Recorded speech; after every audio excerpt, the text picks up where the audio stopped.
Game 3 of the Leafs regular season is here, and they've got a back-to-back with the Detroit Red Wings, an opportunity for revenge after losing 6-3 on Saturday night, a 2 p.m. game on this Thanksgiving Monday for the Toronto Maple Leafs against the Detroit Red Wings. We'll break down today's lineup. We'll get into who's coming in, who's coming out, what reasons, what our thoughts are on the lineups, as well as our best bet, and it's all presentation of Bet365, but let's not waste any time. Let's get on over to Daily Faceoff to see what we're working with for today's lines. As you see, that is where the big change comes right there on the first line. You're going to have Matthews Knies, Auston Matthews, and then Easton Cowan filling in on the first line right wing spot alongside Matthews and Knies. Cowan missed, obviously, the first two games as a healthy scratch. We're all kind of sitting around waiting, wondering, when does Cowan go in? Does he get into this Leafs lineup? How long is it going to take? What is the runway going to be? Are they going to send him down to the Marlies? It's been a discussion here on the show, in the media, as well as online majorly over the last couple of days. Every time we'd see Leafs practice pop up and Easton Cowan was not in a regular line, all the speculation, all the questioning started to take place. Now, today, Monday, 2 p.m. against the Detroit Red Wings, Easton Cowan gets his opportunity, and he gets it not just in this lineup, but on the first line. And as I said in the game preview video on Saturday, it's not my idea, so I can't take credit for it. I heard it from Jeff O'Neill. He was talking about the idea of putting Easton Cowan into that first line and giving him some opportunity to play with some more skilled players, play with some more high-end players, because if the assumption is here and what we've all thought of the kid, that's what he is and that's where he fits, then let's see it. You know, he's a guy who's got some bite. He's got some pushback. He can be a little bit of a pest, but he's a highly skilled player, or at least he was coming out of junior. If that's the kind of player you think you can be in the NHL, then that's where you should be able to fit, is in a top six role. And now, that doesn't mean everybody's ready for it right away. Easton Cowan may not be ready for it in this game here tonight. You know, you see other guys who have had to battle through a couple of years in the minors or go through the lineup where they make their way from the bottom into the top of the lineup before they finally find their fit and finally find their footing. But maybe it works for Easton Cowan where he plays with Matthews and Knies and he makes them better and they make him better. He looks comfortable in there. He doesn't look out of place. That could all take place here today. He does at least have the skill set for this to be a fit, and I'm happy to see him get the opportunity up there on that first line. How this affects the rest of the lineup.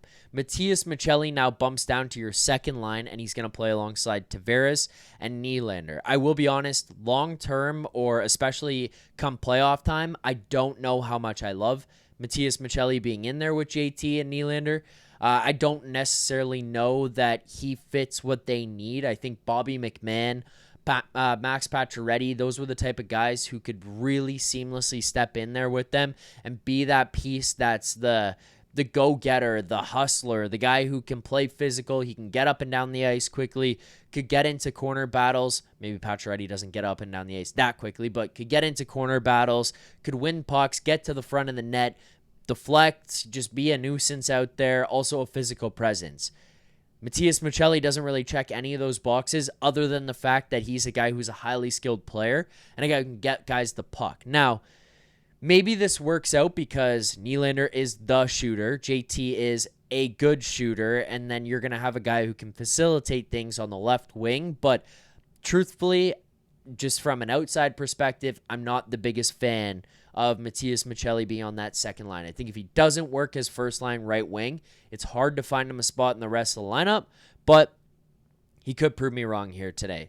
Hopefully that's the case, but I just don't see it as we go into Game 3 in his first game alongside Tavares and Nylander. Down to your third line, Nick Robertson, Max Domi, Bobby McMann. That's kind of where you see some of this other fallout. Robertson moves from third line right wing over to third line left wing.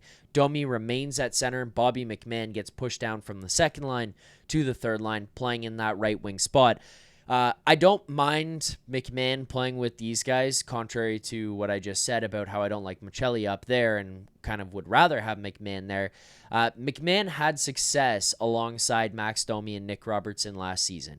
He had significant stretches with these guys where they would kind of light the world on fire and then obviously would taper off, as we know that Nick Robertson and Bobby McMann and the third line kind of did last year, where it would go missing for a little bit and then come back with some type of resurgence. Oftentimes it was when these three were put together. And if they can find a way to harness what they did last season when Bobby McMann was kind of on that heater of a run that he had, and they can kind of put it together and be a little bit more consistent. Now, as your third line, you're not expecting these guys to be scoring every single night. If they were, they wouldn't be a third line. They would be a top six, and they would be paid accordingly, which is something we've got to take into account here. But if they can find that and be a little bit more consistent, this Leafs team, they're in a good spot. Like, you're going to feel a lot more comfortable about yourselves knowing what you have with the depth of your bottom six compared to years past. Now, the thing that gives me a little bit of concern is that is a line that we saw as your third line last year. We often talked about how this team lacked depth, and why by the time you got to your third line, your fourth line, it wasn't quite what it needed to be. And this is just a repeat of a third line we saw last year. Now, this does come with injuries, which we'll talk about here as we get to our fourth line. You see Dakota Joshua, Nick Waugh, and Calle Jarnkrok. Notable people missing: Steven Lorentz, who left last game after a minute 17 of ice time, and Scott Laughton, who has not suited up here yet in the regular season. He is week to week. Those are two big pieces. They looked really good together in the preseason. They had a lot of chemistry building together. They just kind of started to look comfortable. They were able to find their own games playing with each other, which is kind of nice to see. And they were kind of dominant when they would get out on the ice. Like, those are guys, and Lorentz maybe is a prototypical fourth liner, but Scott Laughton is not. He's not a 4C per se. He's a guy who could be your 3C.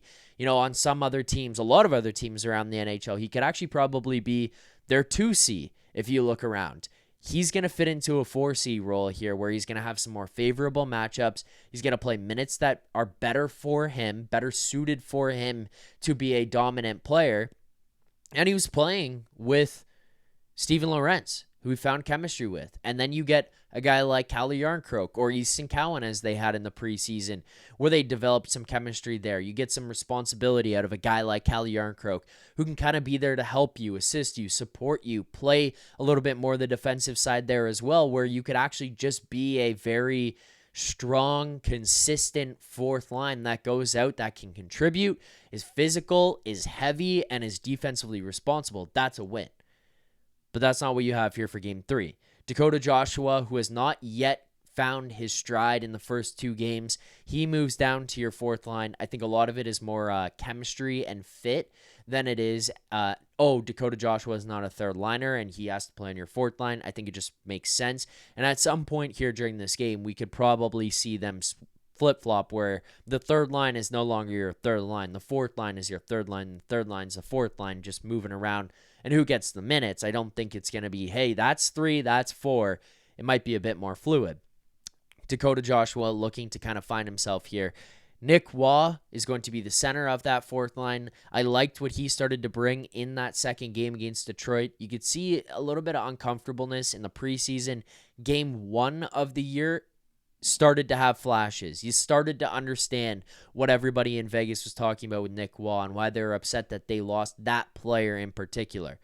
Game 2, when you played against the Red Wings, I thought he looked really good. I thought he started to find it right then and there. So if he can continue that here today and he can continue to build off of that, A, he's going to be a problem in your fourth line, and B, that fourth line chemistry is going to be put together a lot better.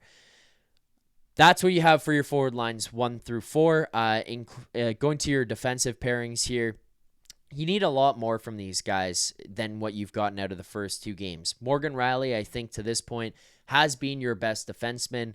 Brandon Carlo has had moments he's looked really good. He's also had a few moments that I think he's looked really uncomfortable.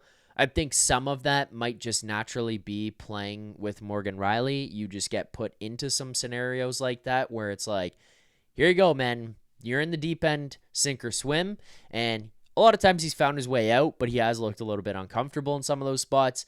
Then you go to the second pairing, McCabe and Tanev. I don't think they've looked bad by any means. I want to make sure I get ahead of that and clear that, because when I say they need to be better, I think a lot of people will say those guys haven't been an issue. They haven't. they've just been fine, and I think that they've got another gear to go to. You go to your third line, third pairing, this is where it needs to be a lot better. Ekman-Larsson and Benoit. Ekman-Larsson has been struggling through the first 2 games. He looks like he's taken a step back. It's the ability to keep up with the play. It's the passing. Like, it's all of that is just not quite being there for Ekman-Larsson, and it's a little bit disappointing because of how good he was last season and just expecting that to carry over this year. Not quite there for OEL so far, and I don't think Simon Benoit has had the strongest start to the season either. So those are your defensive pairs and what you want from them. Your power play, Matthews Knies, John Tavares, William Nylander, Auston Matthews, Morgan Rielly remain together, and your second unit is going to be McMann, Domi, Robertson, Maccelli, and Ekman-Larsson. For this first power play, the only thing that I would say is lacking intensity, which I think is something that they've also been lacking at 5-on-5. So if they can kind of get that going at even strength and bring it to the power play will probably have a lot more success. Otherwise, I would start to inject some new life in there. Change guys out. Change who's on the power play and who's not. Give Easton Cowan a chance. Give Bobby McMann a chance. Give Max Domi a chance. I don't know who it is, but you got to swap somebody in there out just to maybe shake things up and put someone who's got a little bit more intensity to their game, because the first unit right now seems to have a lot of standing around, a lot of, I hope they may make mistakes so that we can capitalize, rather than let's make them make the mistake. And I don't think that's good enough, and I don't think that's a recipe for success come the postseason. Those are your lineups. Power play, forwards, defense, all of that. For tonight's starting goaltenders, or this afternoon's starting goaltenders for that matter, I believe we're going to get Anthony Stolarz. He's unconfirmed at this point, but it will be Cam Talbot on the other side for the Red Wings. And look, I mean, for Stolarz here, I think that he deserves this net. I think that it's fine. He's got a couple days of rest here in between, and he looked really good on Saturday. I know his save percentage was an .879. It's not going to show it. The stats aren't going to be there for him. But I thought he played really well, and I thought he gave the Leafs team an opportunity to be in the game far more than they gave themselves. Let's now get to our best bet of the day, and our best bet segment is a presentation of Bet365. Whatever your bet is, it's never ordinary at Bet365. Download the app and get in on the game. Use the code NATION, NATION. That's code NATION. Must be 19 or older. Please play responsibly. Ontario only at Bet365. Getting to our best bets here. Jumping over to the Bet365 page. Quick reminder, we have 3 bets on the season. We're 1-2 as our record, but we are still up a profit of $10 here on the season. If you remember the first game, we lost 20 on a Nick Waugh anytime goal, so we went down 20 there. We end up profiting off of the William Nylander anytime goal. That was an $80 profit, and then we lost on a Nylander goal in Game 2 against the Red Wings. That brought us down 50, so up 10 here on the season so far. If anybody remembers and followed along last season, we were up $1,000 on our best bets last year. So looking to keep that going this season. We're going to jump over to the player props section. But before we do, quick note there. Red Wings plus 155 is the underdogs. Maple Leafs minus 185. Going to the player props, we're going to skip past the goal scorers because unfortunately he's not listed here yet. But we're going to go to the points where he is. We find Easton Cowan to record 1+ point at plus 110. I like this one a lot. You have plus money on a guy who's playing on a line with Auston Matthews and Matthews Knies. You look at Knies minus 145, Matthews minus 260. Now I know Cowan's not listed on either power play, but I think just reading the tea leaves here, Craig Berube really likes what he's got in Easton Cowan. He seemed really excited to have him up playing with this team. And now that he's getting this opportunity on the first line, it feels like there's going to be some trust from Craig Berube. He wants to see what Cowan can do playing with the big boys. And I feel like there's going to be a little bit of a response from them after the game that was had on Saturday night. I thought they were out for a skate a little bit, which is interesting because while also noticing that, we noticed that Auston Matthews, his shot seems back. He seems to be able to get the puck off quickly. He seems to be getting some zip on it. Maybe the accuracy has to dial in a little bit, but he's taking one-timers. He's all over it that way. If he can get some intensity going into his game here and follow along with Knies, Cowan could be a benefactor of that and get us this plus 110. So we're going to go half unit on that. $50 will profit you $55 on tonight's game. Easton Cowan to record 1+ point. That is tonight's best bet. If you enjoyed this video, make sure to hit that like button. Subscribe here to the channel, Leafs Nation 401. Coming up here today on the show, we have Leafs Nation After Dark. Immediately following today's game, a Thanksgiving edition. 2 p.m. Eastern time is the game, which means the show will be live around 4:30, 4:45, so it can lead you right into the Blue Jays game here today. Thank you guys so much for watching. Appreciate it as always. Let me know in the comments your thoughts on today's lineup, Easton Cowan getting in here, as well as your best bet. Look forward to seeing everybody back here at 4:30 Eastern time. Until then, enjoy the game. Go Blue Jays. And keep believing. For more content just like this, including game previews, post-game live shows, Leafs Morning Take Monday through Friday with Nick Alberga and Jay Rosehill with special guests, as well as instant reaction videos, make sure to be subscribed here to the Leafs Nation YouTube channel. Turn on notifications so you don't miss anything, and drop a like.